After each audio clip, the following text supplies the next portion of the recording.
Say we welcome you, yeah. We welcome you to Wheeler Avenue.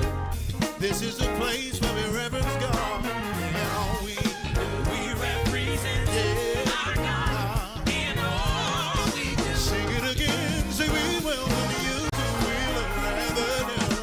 We welcome you to Wheeler Avenue.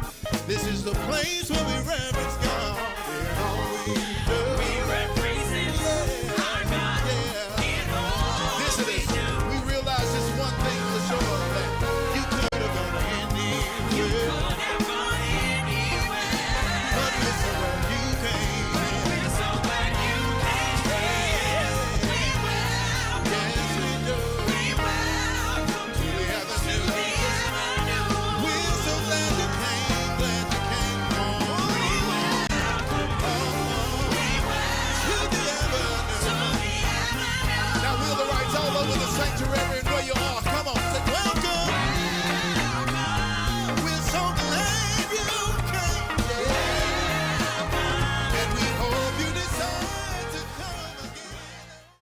Founding pastor Bill Lawson was head of the Baptist Student Union at Texas Southern University when friends and neighbors urged him to start a church for students and young families. Yes, we will go ahead. We will not be stopped. It became much more when Lawson became involved in the civil rights movement in the 1960s.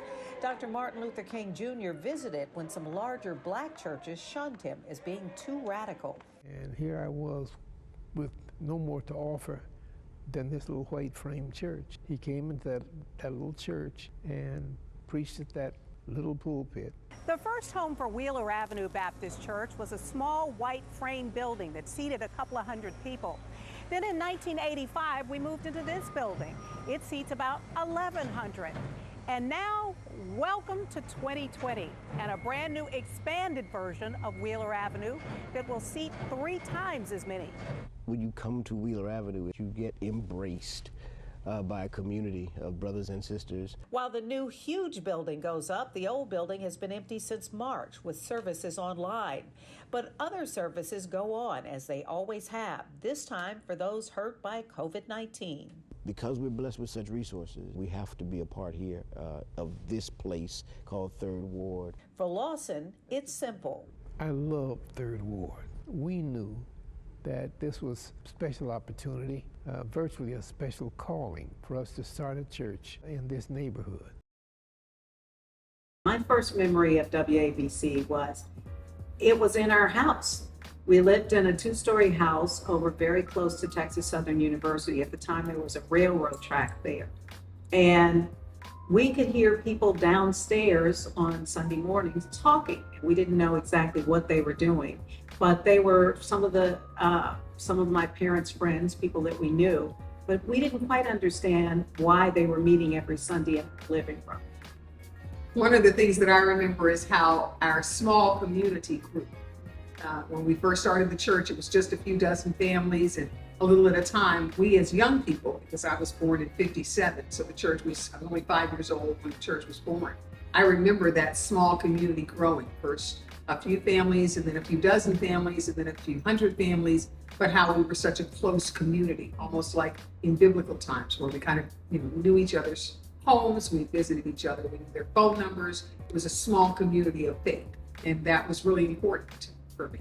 I was just born when the church got started. No, I wasn't yet here. I was in Mama's stomach. So I don't have those early memories, but my earliest memories are, I think I remember toddling around the table, building the bulletins, the church bulletins on Saturdays. Yeah, because we were free child laborers. We always had to help with the bulletins. Well, that's what you get being a PK. Exactly. And a really big deal was when we moved into the white church, the white frame church here at Wheeler and Scott Street. And I think we thought we'd really moved uptown because now we had a place to meet instead of our living room. And I don't remember the exact year. I just remember how proud my parents were to finally have a place, a church that we could all go to. You touched a little bit about community, so I want to talk about how Wheeler Avenue has been a pillar in the community with Matthew 25. So first, Matthew 25 wasn't called that back in the early years. It was called Missions and Mercy. And there was always a commitment that Daddy had in the church's leadership to reach back out and to help others. There were probably decades when we were maybe the only church in our community, pretty much across the city, that was saving families from eviction, or families that needed medicine money, or be able to get gasoline to take a trip from Houston, Louisiana. We were the place where so many people came.